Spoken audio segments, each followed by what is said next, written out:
Okay, so today we're talking about the 9 common types of flour, and we're also talking about a little bit how you can actually make different types depending on some of the ones you might have on stock. We're specifically focusing on wheat flour. So this is not, almond flour, coconut flour, not those types of things. It's just wheat flour and the different varieties and versions that there are. So what is wheat? Well, wheat is a grass that produces these ears of grains that we then harvest, process, and turn into tasty things like bread and pasta. But how does that wheat actually become flour? Well, great question. So there's a couple different ways. There's stone milling and roller milling. Stone milling, like me, stone, is actually like how we used to do things, right? Very, very, very long time ago. Early stone milling was actually powered by humans. There's still some stone milling that goes on these days. It's smaller operations, but these days a lot of the processing is actually roller milling. It's the more modern way to do things when it comes to commercial flour production. When it comes to wheat, there's whole wheat.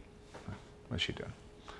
I feel like she's like gonna try to she's gonna climb up under your jacket. Thanks. Stop rubbing on things. Cat problems.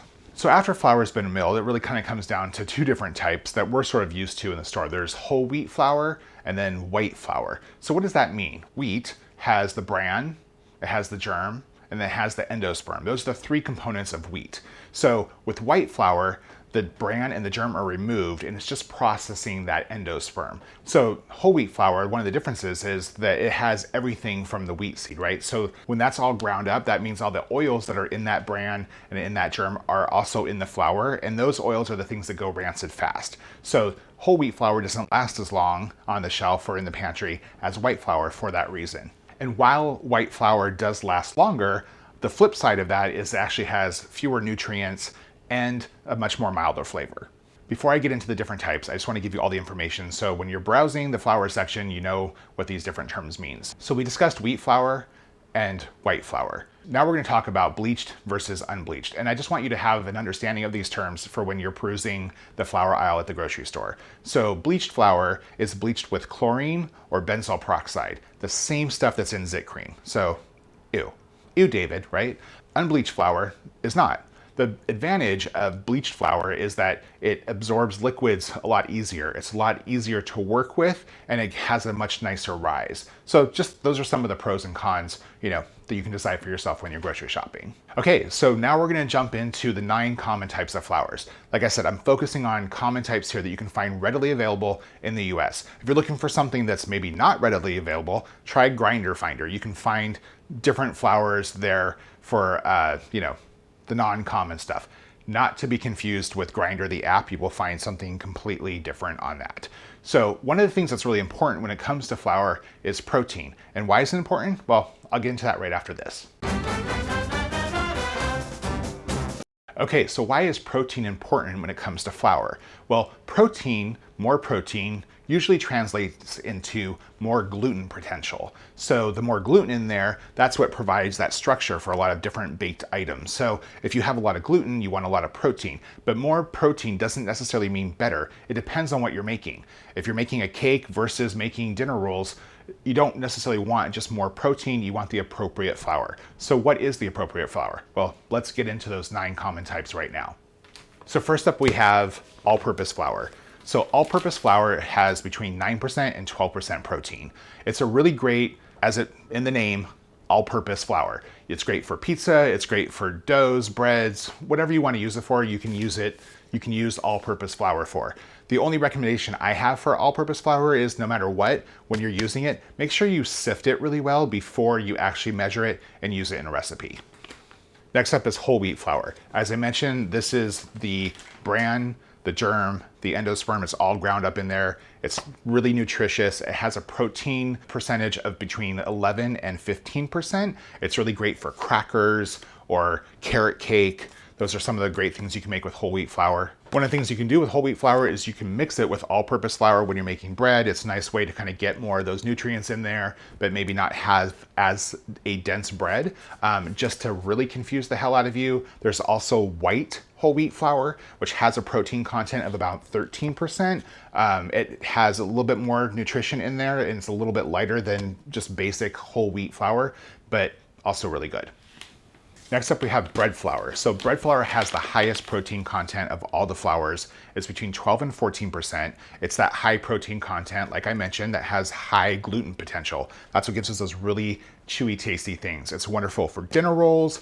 It's wonderful for bagels, all of that gluten, unless you're gluten-free and it's trying to kill you, but it's great for all of those things.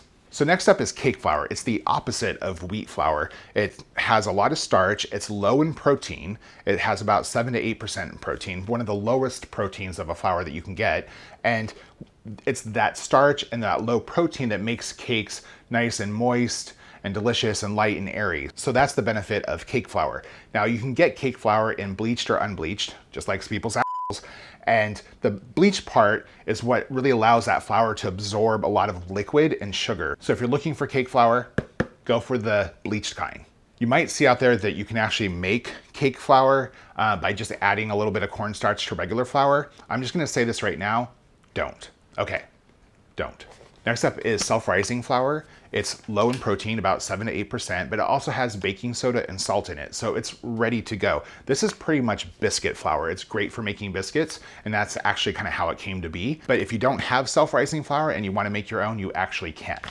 To make your own self-rising flour, you want 1 cup of pastry flour, 1 1/2 teaspoon of baking powder, and 1/4 teaspoon of salt. Pastry flour kind of sits in between cake flour and all-purpose flour. This is, just like it sounds, pastry. It's great for those light and airy baked goods, relatively low protein. Pastry flour is the kind of thing you'd want to use for making, cookies or danishes. It's just the protein structure in that flour is great for that. You can also make your own pastry flour. So to make your own pastry flour, you want about 1 1/3 cup all-purpose flour and 2/3 cup cake flour. That's a really great hack for making your own pastry flour.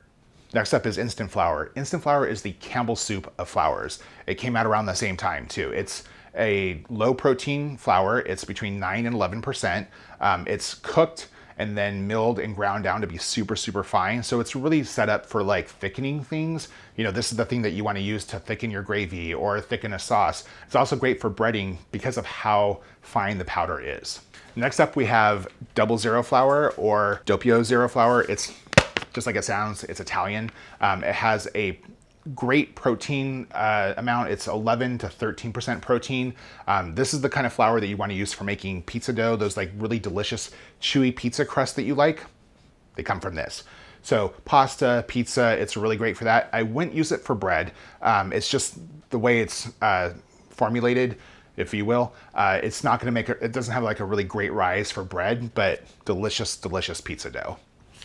Next up, we have durum flour, also known as macaroni flour or semolina. So this is a little bit more on the outside of common flours, but this is what pasta is made with. So it has a nice protein percentage. It's 13%. It's wonderful for making any sort of like pasta that you want to make.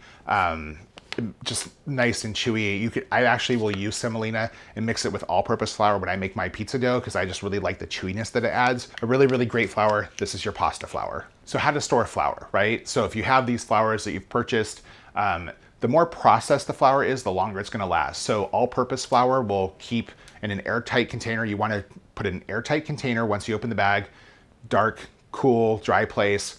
It'll last in the pantry for about a year. It'll last in the fridge or the freezer up to 2 years. For flour that's less processed, like say whole wheat flour, that's gonna last, once again, stored in an airtight container. It'll last about 3 months in the pantry. If you put it in the fridge or the freezer, it's only gonna last about 6 months. The reason for that, as I mentioned before, the less processed something is, it has that bran, it has that germ, it has that endosperm, it has everything like those oils, and it's those oils that make flours go rancid. So they're just not gonna last as long as something that's processed and does not have that stuff in there, like all-purpose flour. So that is the 9 common types of flour. And you had a few little instructions on how you can actually make your own depending on what you have on hand. Hopefully you like this video. If you do, give me a thumbs up. If there's something you want to see, drop a comment down below. And hey, if you like to cook like I do, I release new videos every single week, so please subscribe. See you guys next time.